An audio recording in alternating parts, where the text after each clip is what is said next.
Assalamualaikum warahmatullahi wabarakatuh. Salam sejahtera bagi kita semua. Selamat datang di channel YouTube saya, Bang F Channel. Sebelum video ini dilanjutkan, tolong isi di kolom komentar, dari kota mana Anda menonton video ini. Agar saya mengetahui cerita menarik apa saja yang ada di kota Anda. Terima kasih. Baiklah kita mulai videonya. Assalamualaikum warahmatullahi wabarakatuh. Waalaikumsalam warahmatullahi wabarakatuh. Bismillahirrahmanirrahim. Alhamdulillahi rabbil alamin.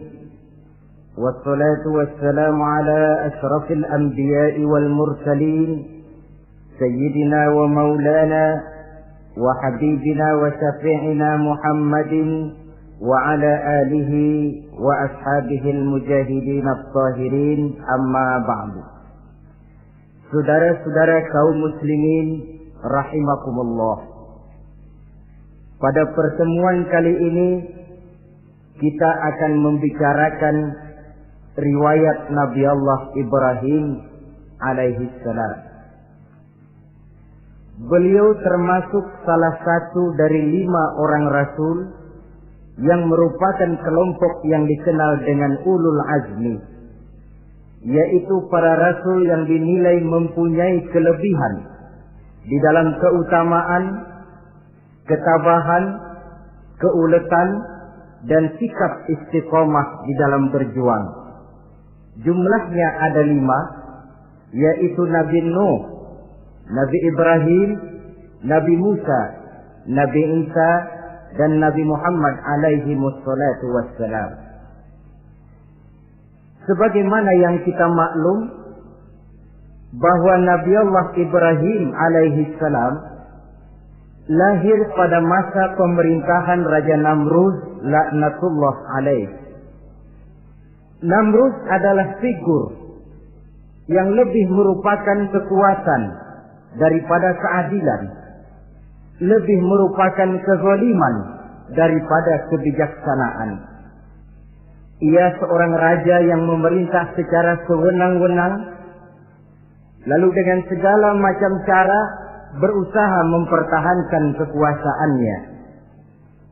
Itu sebabnya di hari-hari menjelang kelahiran Nabi Allah Ibrahim alaihi salam, entah oleh karena rasa takut dan khawatir akan munculnya orang-orang yang dapat menumbangkan kekuasaannya, entah karena bisikan ahli nujum atau dukun-dukun yang memang banyak mengelilingi istananya, ia memutuskan untuk membunuh seluruh bayi yang dilahirkan dalam bentuk laki-laki. Ini dilatar belakangi oleh kekhawatiran akan muncul seseorang yang dapat menghancurkan kekuasaannya, sebagaimana Fir'aun laknatullah alaih. Itulah sebabnya di zaman sebelum Nabi Ibrahim dilahirkan, Raja Namrud membuat peraturan. Apabila seorang ibu melahirkan bayi laki-laki, bunuh bayi itu. Seluruh perempuan hamil berada di bawah pengawasan aparatur negara, dan laki-laki dianjurkan untuk jangan dekat-dekat dengan istrinya guna menghindari terjadinya proses kehamilan ini.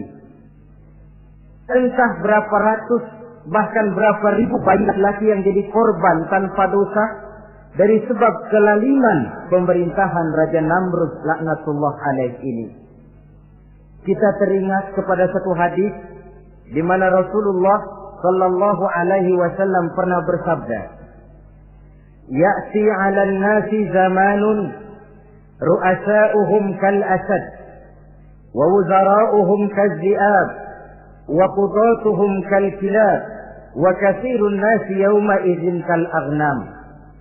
Pada satu saat, kata Nabi, akan datang di tengah masyarakat manusia, di mana pada masa itu muncul pemimpin-pemimpin yang bertingkah laku seperti singa.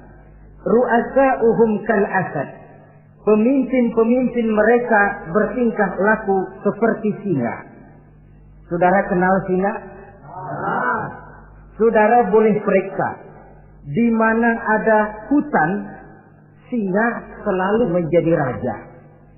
Padahal hutan belum pernah bikin pemilihan umum. Tapi yang namanya singa tidak pernah peduli. Ada pemilihan umum atau tidak, raja hutan tetap singa. Kenapa? Karena singa menjadi raja di hutan bukan berdasarkan kebenaran, tapi karena kekuatan. Karena kuat, maka dia naik jadi raja. Soal benar atau tidak, soal lain. Maka sebagai akibatnya, setelah si singa ini naik menjadi raja hutan, dia bukan melindungi rakyatnya, malah makanin rakyatnya. Coba saudara lihat di hutan. Kambing rakyat hutan dimakan oleh singa. Ayam rakyat hutan dimakan oleh singa. Sapi rakyat hutan dimakan oleh singa. Inilah akibatnya karena singa naik berdasarkan kekuatan. Setelah naik bukan melindungi rakyatnya, malah makanin rakyatnya. Mental semacam inilah yang dimiliki oleh Raja Namrud laknatullah alaih. Cuma karena rasa ketakutan akan datang orang yang akan menumbangkan kekuasaannya, maka seluruh bayi laki-laki harus dibunuh tanpa dosa apapun. Itulah kata Nabi, akan datang di tengah masyarakat manusia muncul pemimpin-pemimpin yang mentalnya seperti singa. Lah kalau yang jadi pemimpin sudah seperti singa, wa wuzara'uhum kazzi'ab. Yang jadi wazir, yang jadi menteri kata Nabi, lagunya seperti serigala. Nyetel ini, tapi seperti serigala. Apa serigala itu? Saudara tahu dalam dongeng anak-anak, serigala itu kan binatang yang paling licik. Untuk terang-terangan dia tidak berani karena tidak punya kekuatan seperti sang singa. Maka dia pakai ilmu kelicikannya. Serigala itu kalau ingin makan daging ayam, pakai bulu ayam. Kalau kepengen makan daging kambing, pakai bulu kambing. Pendeknya, serigala binatang yang menghalalkan segala macam cara asal tujuan tercapai. Itulah serigala.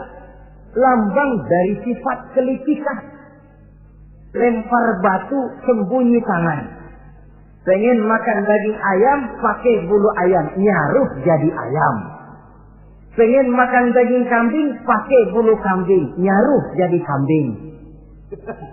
Ini akibat dari yang pertama tadi. Pemimpin seperti singa, lalu menteri pun seperti serigala. Efeknya kemudian yang segera menyusul apa? Wa qudatuhum kalsilab. Kalau pemimpin sudah seperti singa, menteri sudah seperti serigala, wa qudatuhum kalsilab, akan muncullah para penegak hukum yang mentalnya seperti anjing. Inna lillahi wa inna ilaihi raji'un.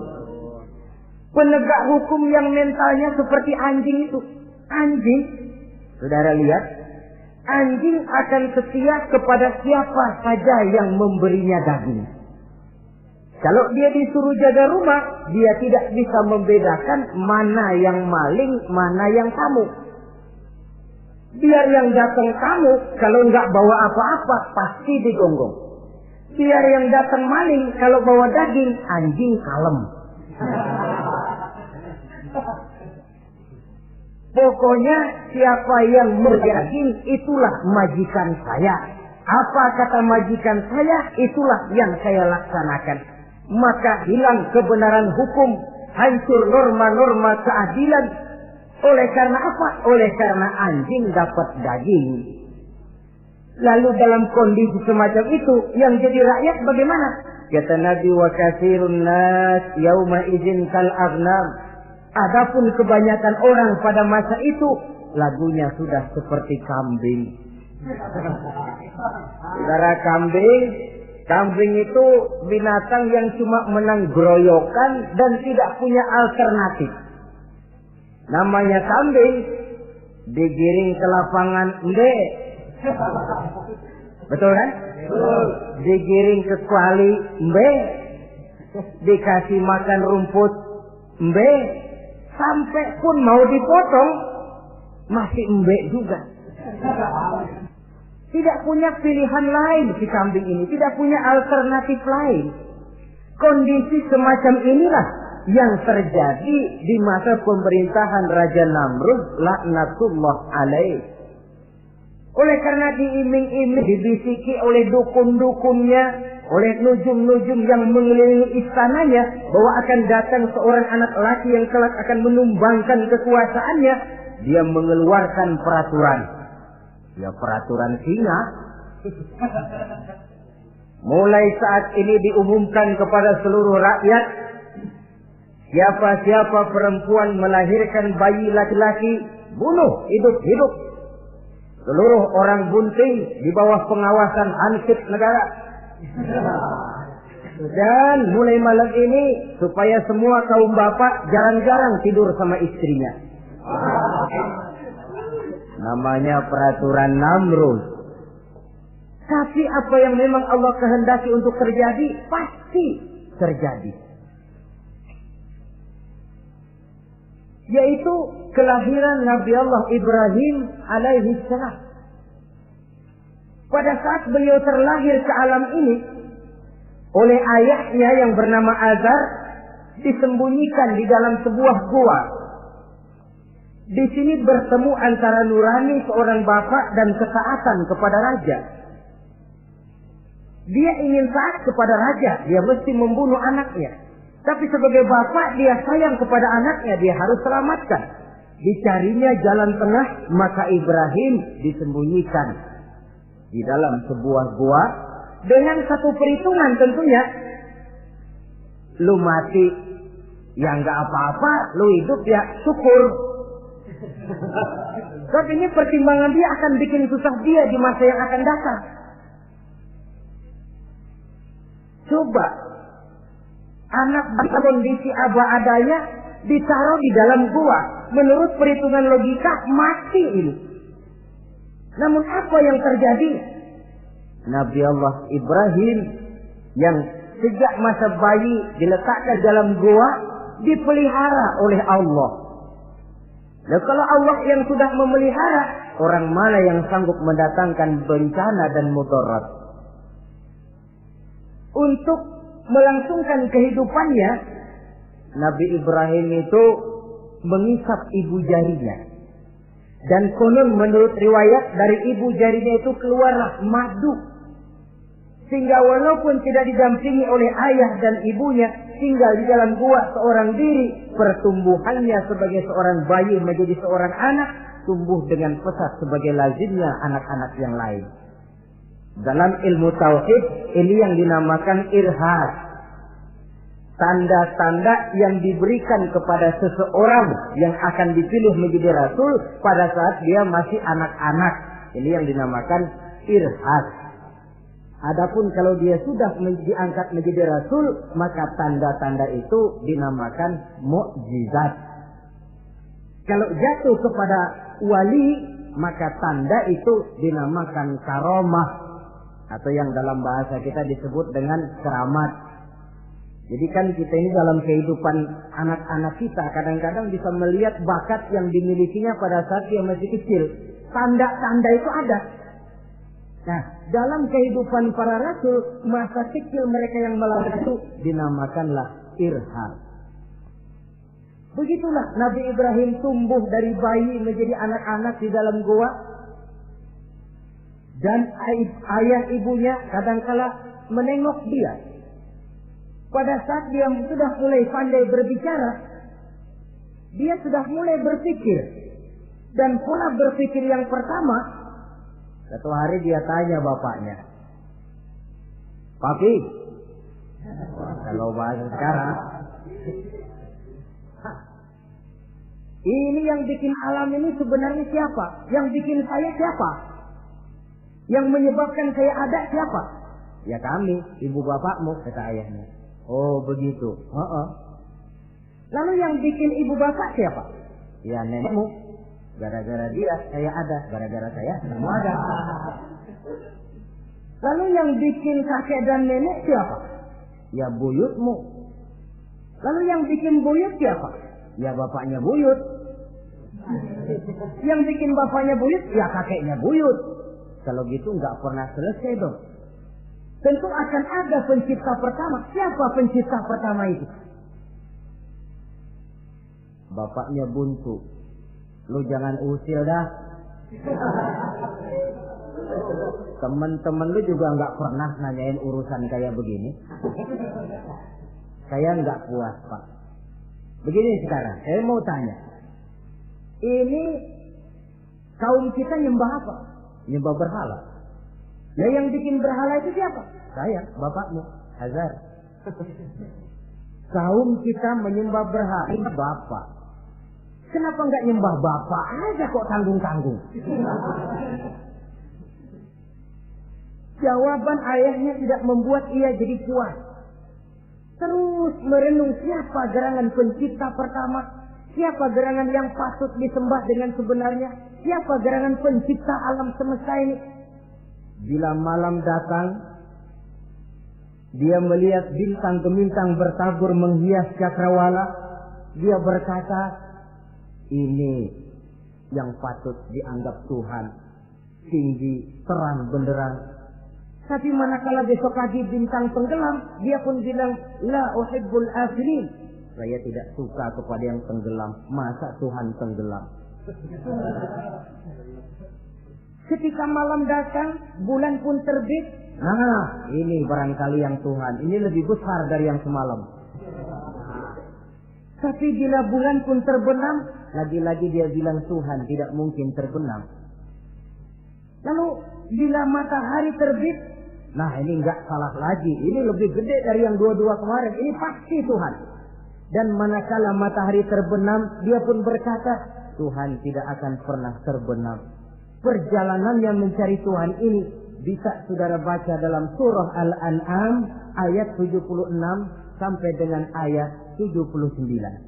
Sampai Allah memberikan petunjuk kepadanya, mengangkatnya menjadi seorang rasul dan menyampaikan misi dakwahnya. Saudara-saudara kaum muslimin rahimakumullah.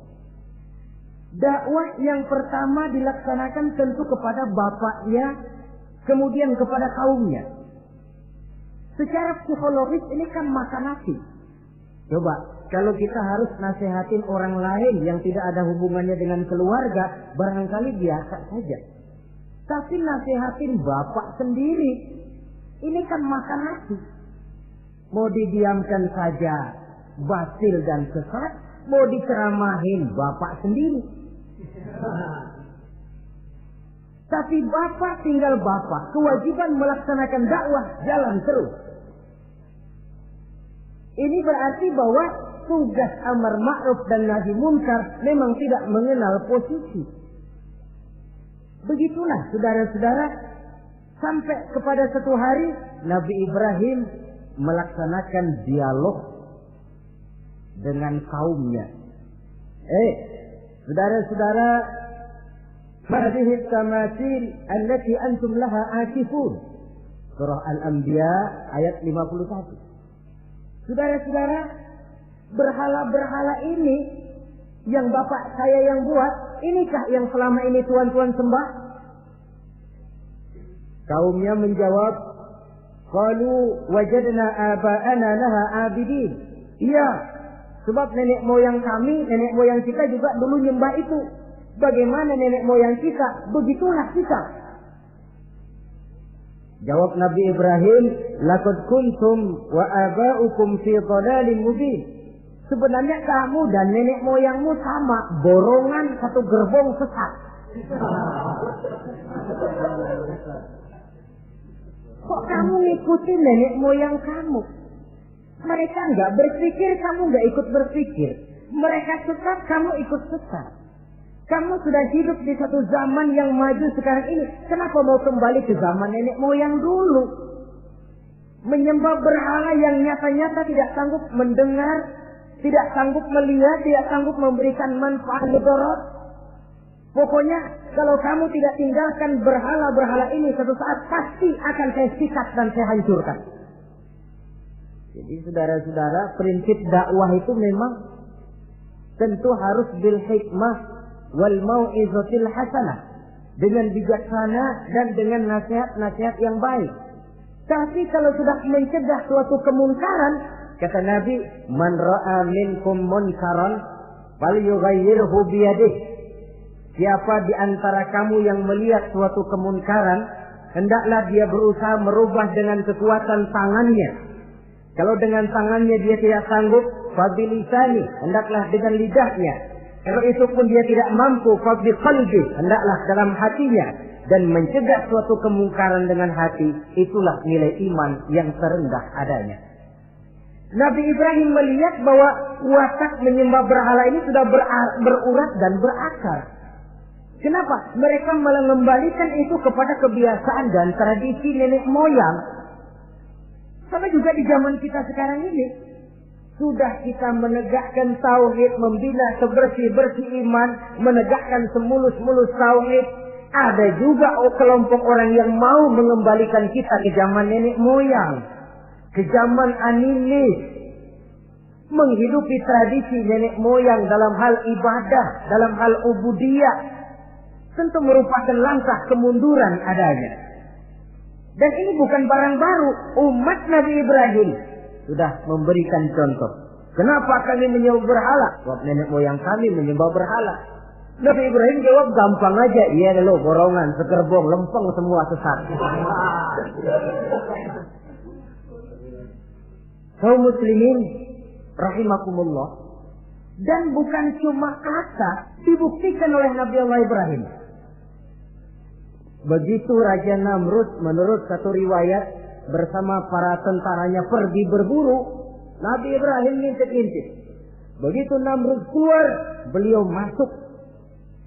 Kalau istilah kita, ke tempat Namrud ibadah, ke masjidnya dah. Di mana di situ tersimpan seluruh berhala yang mereka sembah, dari yang paling gede sampai yang paling kecil. Nabi Ibrahim masuk bawa kampak. Seluruh berhala-berhala yang ada di tempat itu habis dikampakin, hancur berantakan. Kecuali berhala yang paling gede, itu ditinggalin, nggak diapa-apain, dan kampaknya ditaruh di tangan berhala yang paling gede. Memang kebetulan tangannya lagi teracung begini, digantungkan kampak di situ. Nabi Ibrahim keluar. Adapun Namrud, ketika dia pulang dari perburuannya, mau melaksanakan ibadah, bukan main terkejutnya melihat Tuhannya berantakan.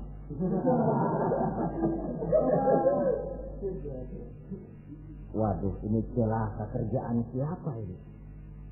Dikumpulkan para intel negara, staf-staf khusus. Ini ada supersip masuk kemarin, mengganggu stabilitas peribadatan kita. Ini mesti dicari siapa biang keroknya ini. Cari sampai ketemu siapa yang menghancurkan Tuhan-Tuhan kita ini. Intel pun disebar. Ada yang ke kota, ada yang ke desa, ada yang pokoknya ke seluruh penjuru. Sampai ada yang desas-desuskan. Tuan Raja, gimana? Saya dengar selentingan berita. Berita apa? Pada waktu Tuan Raja pergi berburu, seorang anak muda bernama Ibrahim masuk ke tempat ibadah kita. Barangkali dia yang menghancurkan patung-patung kita. Kalau begitu cari, tangkap Ibrahim, tangkap. Panggil kepala intel. Dipanggil. Kamu cari orang namanya Ibrahim, tangkap. Kok ditangkap? Tangkap. Sebab menurut berita dia yang menghancurkan berhala-berhala kita. Ya tapi kan belum ada buktinya, Pak. Soal bukti gampang, belakangan, yang penting tangkap aja dulu.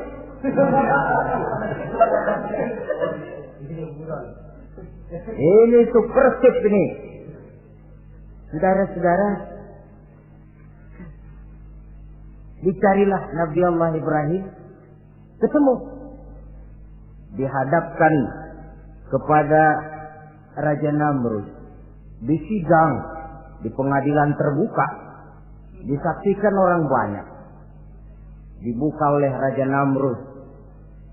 Sidang luar biasa, dalam rangka memeriksa dan mengadili tertuduh Ibrahim. Dengan ini kami nyatakan dibuka untuk umum. Terdakwa supaya dibawa ke dalam ruangan sidang. Dihadapkan Nabi Ibrahim. Nama Ibrahim. Orang tua. Tuduhan menghancurkan berhala. Hadza bi alihatina ya Ibrahim. Hai Ibrahim, benarkah kamu yang menghancurkan Tuhan-Tuhan kami? Ah, siapa bilang? Ada berita yang sampai kepada kami. Ketika kami keluar, kau masuk ke tempat kami ibadah. Ngaku aja dan ngaku. Daripada urusan jadi panjang, mendingan ngaku aja dah.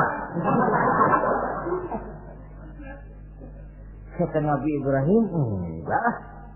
Bal fa'aluhu kabiruhum hadha.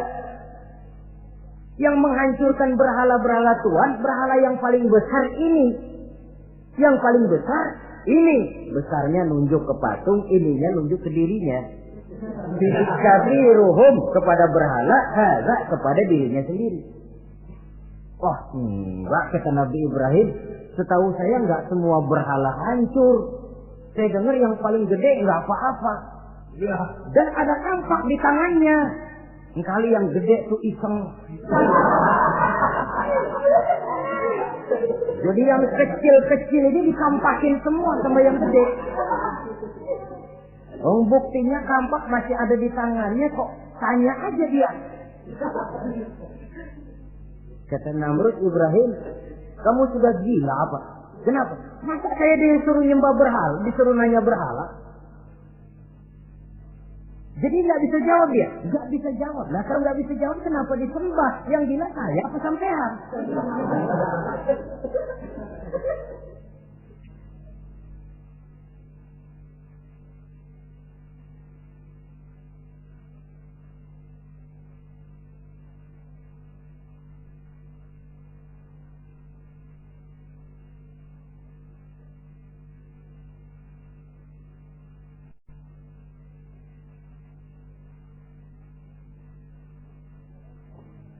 Merasa tidak sanggup menghadapi argumentasi yang diajukan oleh Nabi Allah Ibrahim, Namrud salap.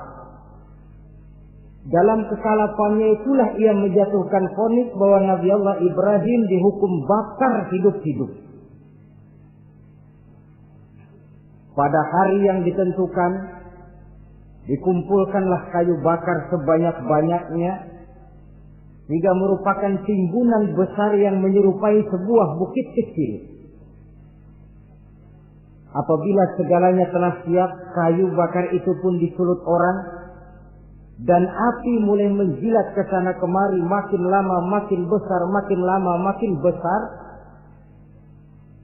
sehingga tentara Namrud bingung. Ini Ibrahim bagaimana ngebakarnya? Kalau kita anterin ke api, kitanya ikut angus, dilemparin nggak mungkin sampai. Lalu mereka menemukan akal, dibuat semacam lentingan busur panah. Kalau istilah kita di kampung kayak selepetan begitu. Sehingga Nabi Ibrahim dilemparkan dan tepat jatuh di tengah kobaran api yang menggunung. Namrud tentu saja memandang dengan perasaan puas. Segenap konco-konco dan antek-anteknya melihat dengan hati yang lega. Dan semuanya merasa hancur sudah biang kerok yang selama ini menjadi racun dan duri dalam kehidupan kita. Tapi rupanya yang mereka mau lain dengan yang Allah mau. Ketika Nabi Allah Ibrahim hampir masuk ke tengah kobaran api yang menggunung itu, datanglah perintah Allah kepada api. Ya naru kuni bardan wa salaman ala Ibrahim. Hai api, dinginlah kamu, selamatkan Nabi Ibrahim. Api ini tunduk kepada perintah Allah. Ia pun dingin Sehingga Nabi Ibrahim di tengah kobaran api yang menggunung, seujung rambut pun tidak terbakar, malah kedinginan di tengah kobaran api. Lalu api ini dari besar, makin lama makin kecil, makin lama makin kecil, akhirnya padam. Yang ada tinggal tumpukan arang dan debu. Kata Namrud, mampus loh Ibrahim. Rasain. Barangkali istilah kita nih, makan pencarian lo. Pakai bertingkah mencaci maki Tuhan kami, menghancurkan berhala-berhala. Sekarang rasakan hasil usahamu. Sorak-sorai pun kedengaran. Begitu lagi sorak-sorak dari tumpukan abu dan arang itu gerak-gerak. Kerusak. Kok ini ada arang bergerak-gerak?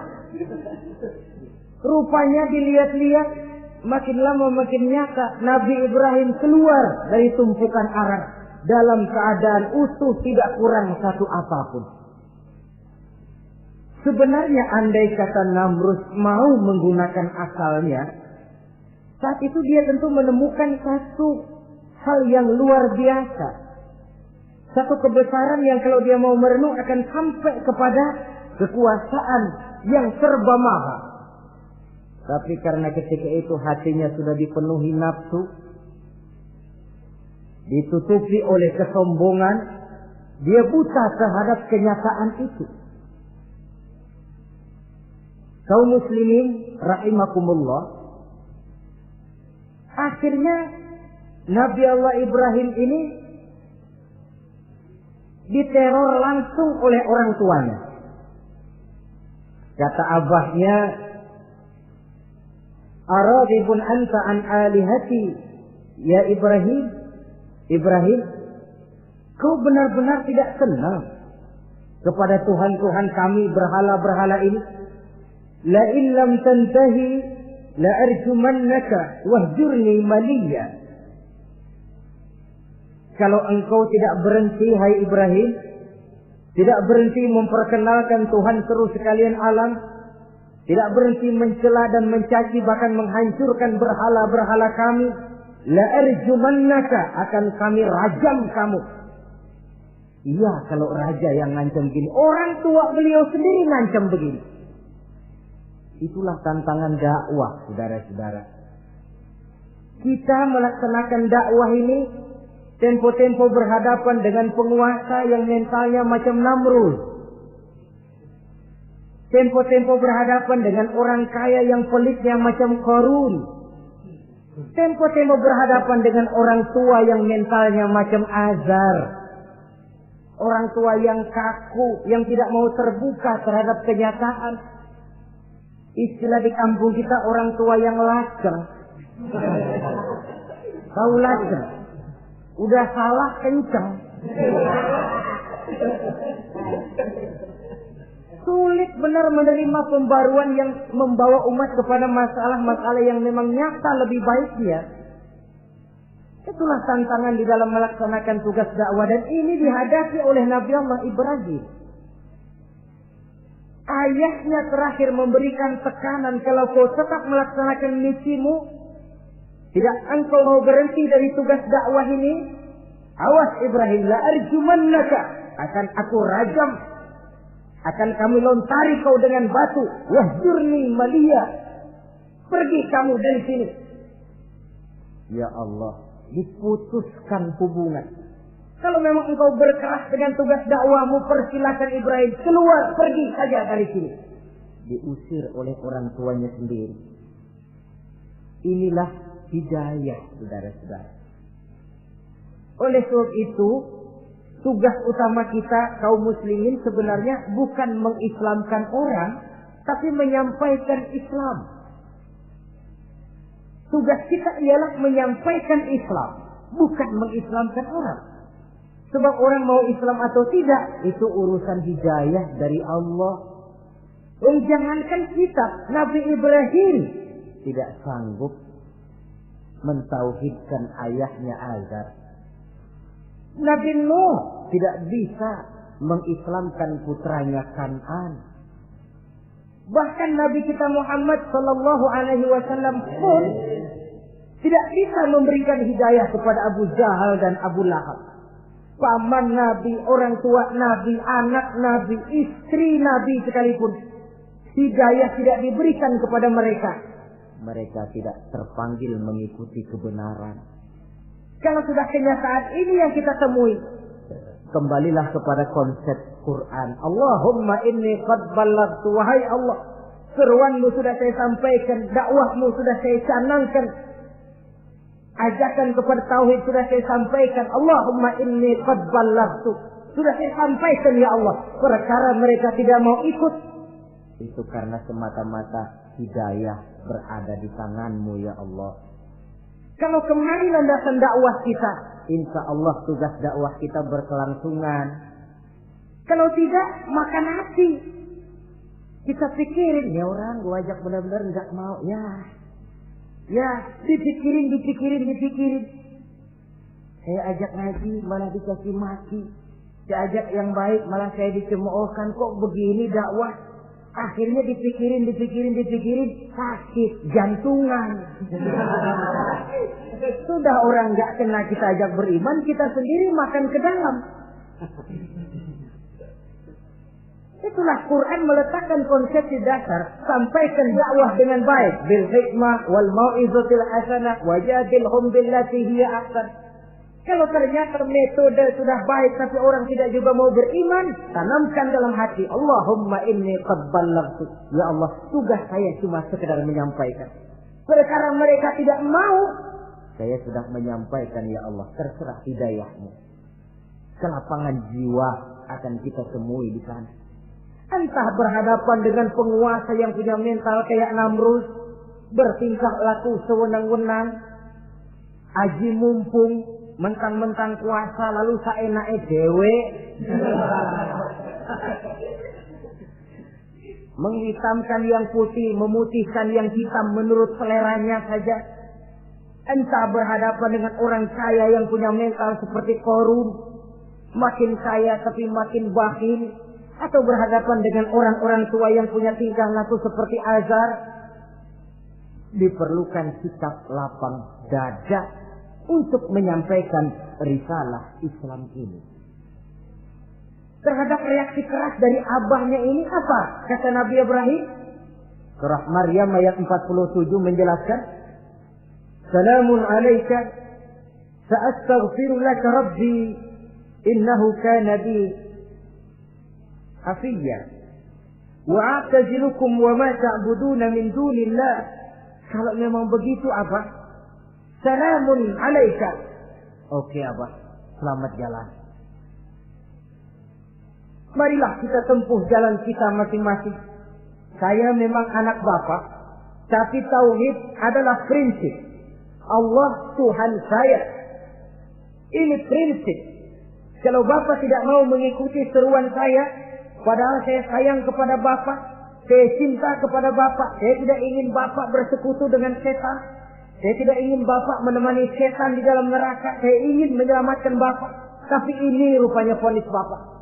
Hendak merajam saya, mengusir saya dari sini. Oke, Bapak. Salamun alaika. Selamat jalan. Sa'astaghfirullah. Saya akan memohon ampun kepada Allah untuk Bapak. Memohon ampun. Jadi walaupun dalam Islam kita berbeda akidah dengan orang tua, tetapi kewajiban untuk berbakti tidak menjadi putus karenanya. Dalam surah Luqman dijelaskan, apabila kedua orang tuamu memaksamu untuk menyekutukan Allah, jangan taati. Tetapi sungguh pun demikian, wa sahibhuma fid dunya ma'rufa. Tetaplah engkau pergauli keduanya di dunia ini secara baik. Toleransi yang besar ditunjukkan oleh Islam. Dan lebih besar lagi dilaksanakan oleh Nabi Allah Ibrahim. Sungguh pun Bapak sudah mengusir saya, menolak mentah-mentah ajaran tauhid, tetap juga menyembah berhala, tetap juga bersekutu dengan setan. Saya akan memohonkan ampun kepada Allah untuk Bapak.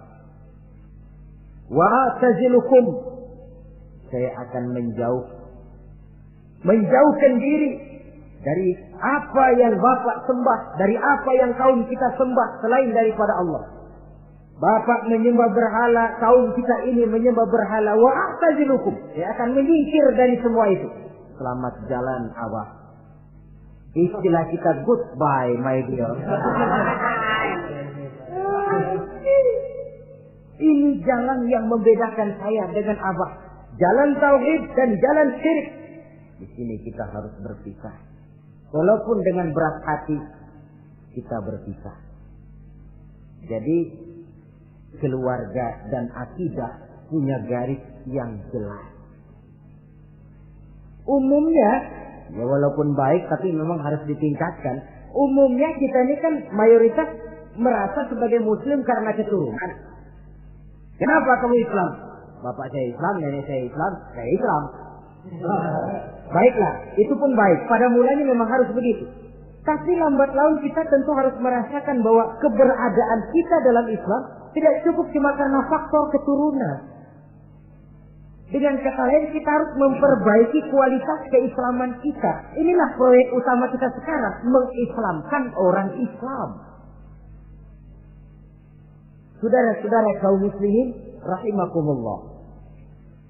Maka Nabi Ibrahim pun meninggalkan orang tuanya, meninggalkan kaumnya, uzlah, hijrah ke tempat Baitul Maqdis, daerah di Palestina sekarang ini.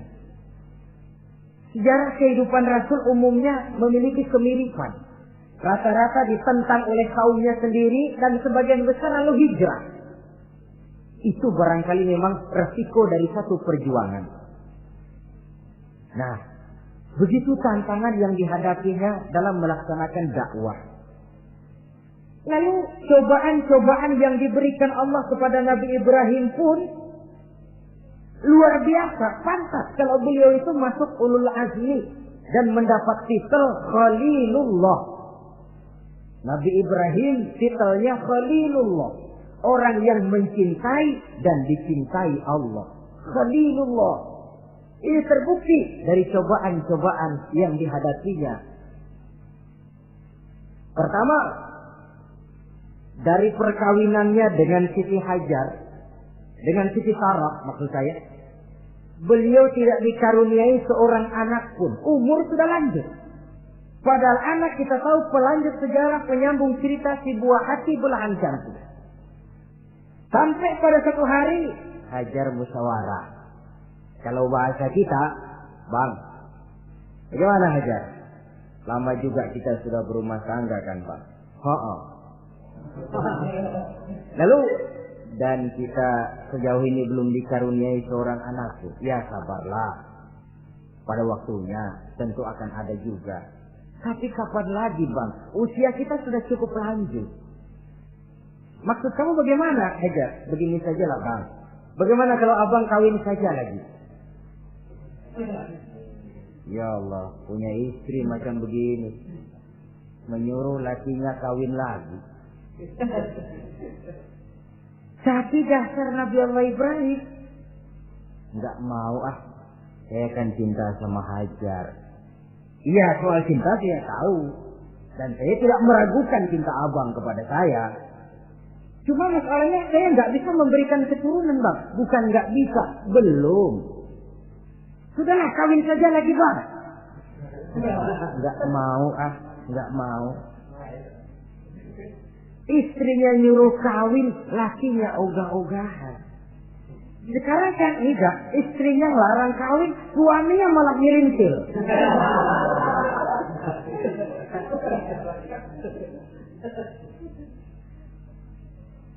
Sampai ketika didesak kata Ibrahim, ya kalau itu yang Sarah Hajar mau, biarlah, jadilah. Saya mau kawin lagi dengan syarat kau yang mencarikan istri untuk saya itu. Oleh Siti Hajar dipilihkan Siti Sarah. Kawinlah Nabi Ibrahim dengan Sarah. Dari Sarah ini beliau dikaruniai seorang putra bernama Ismail alaihi salam. Nah, Cobaan datang untuk menguji Khalilullah ini. Hai Ibrahim, kau cinta kepadaku, kata Allah, seolah-olah. Setelah kau punya anak, masuk rasa cinta anak ke dalam hatimu. Allah mau buktikan mana cintamu yang lebih besar, kepada anakmu atau kepada aku, kata Allah. Maka turun perintah untuk menyembelih anaknya sendiri. Satu riwayat menceritakan bahwa latar belakang perintah menyembelih anak ini sebenarnya gara-gara Nabi Ibrahim juga ketelepasan ngomong. Beliau pernah menyembelih 300 ekor onta dan 1000 ekor kambing. Dagingnya dibagikan kepada fakir miskin, dilaksanakan penyembelihan itu untuk mendekatkan diri kepada Allah. Dekat. Tidak cuma manusia, malaikat kagum, dipuji Nabi Ibrahim. Bukan main Ibrahim, kaya berani. Ya, kalau miskin berani, nekat kali. Ini kaya berani. Menyembelih 300 unta, 1000 kambing, dagingnya disedekahkan kepada fakir miskin. Luar biasa Ibrahim. Ketika dipuji orang banyak, itulah beliau timbul sifat manusianya. Apa kata beliau? Saya mah jangankan kambing sama unta, anak juga kalau saya punya disuruh potong, saya potong untuk mendekatkan diri kepada Allah. Kenapa ketelepasan ngomong begitu? Sebab waktu itu belum punya anak, ngomongnya enak. Sama juga kita, goma kalau punya motor, siapa juga ketemu di jalanan, gue boncengin. Lagi belum punya. Kalau udah punya, lain gayanya. Itu biasa itu, omongan orang belum kaya emang gitu.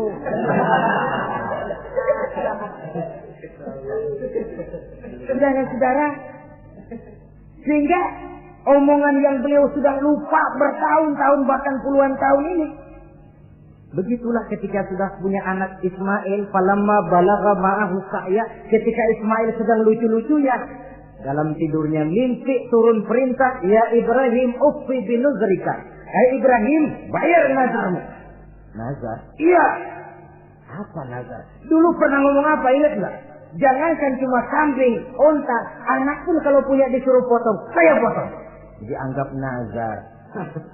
Bayar nazarmu, potong anakmu.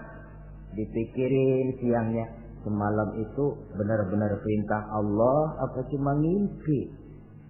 Kalau ngimpi kok jelas amat. Kalau perintah Allah kok kelewatan amat. Pakai anak disuruh potong, emang gak ada yang lain apa? 3 malam berturut-turut mimpi sampai beliau yakin ini memang benar perintah Allah. Dan dilaksanakan dengan berat hati. Pagi-paginya bilang kepada Siti Sarah, Sarah, Ismail mandikan, berikan pakaian yang baik, saya mau bawa pergi dia. Kemana bang? Pokoknya mau saya bawa. Berangkatlah anak beranak ini menuju salah satu bukit di daerah Mina.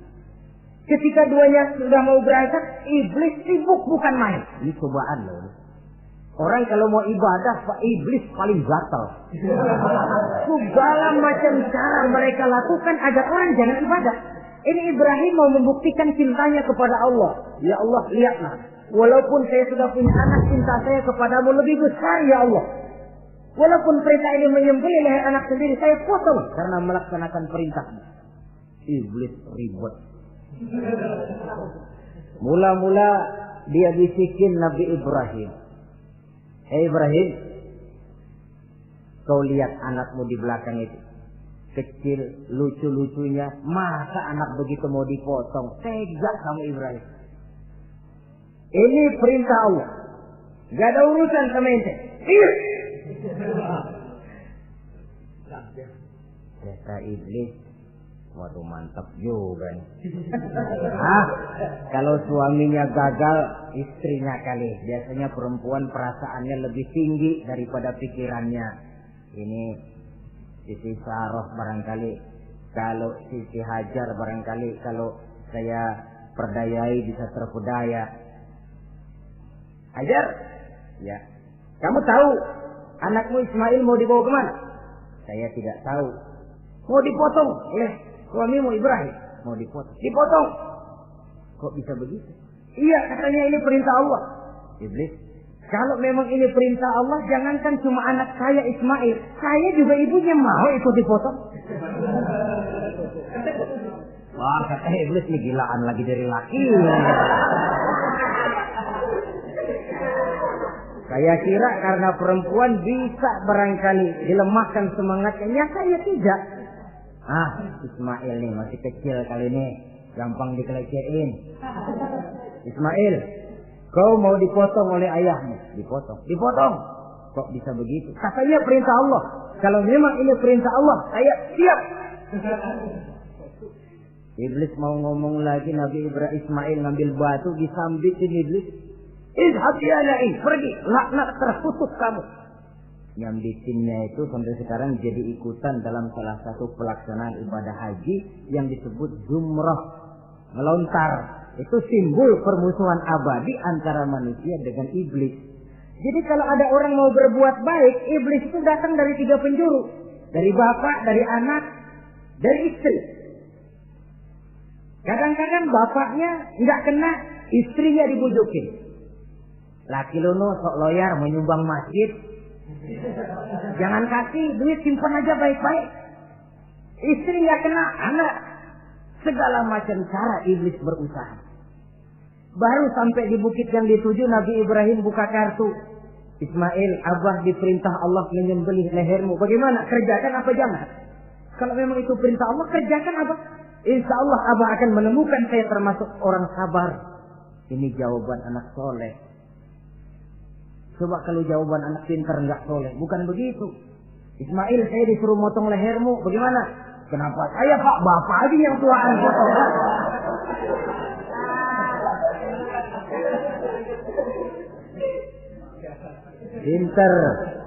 Pinter, tapi nggak soleh ya begitu itu, minteri jadinya. Saudara-saudara, sampai Nabi Ismail diganti oleh Allah dengan seekor kambing kibas. Cobaan terhadap kecintaannya kepada Allah. Kau cinta aku, itu benar. Tapi setelah kau punya anak, rasa cinta anak masuk ke dalam hatimu. Mana lebih besar, cintamu kepada anakmu atau cintamu kepada aku, kata Allah. Terbukti cintanya kepada Allah lebih besar daripada cintanya kepada anaknya. Bukankah nilai cinta itu baru terasa nyata kalau sudah lewat cobaan, lewat pembuktian? Sehingga dengan demikian kata orang, biasanya cinta itu menuntut pengorbanan. Berani bercinta, berani berkorban. Jangan takut berkorban, nggak usah cinta-cintaan.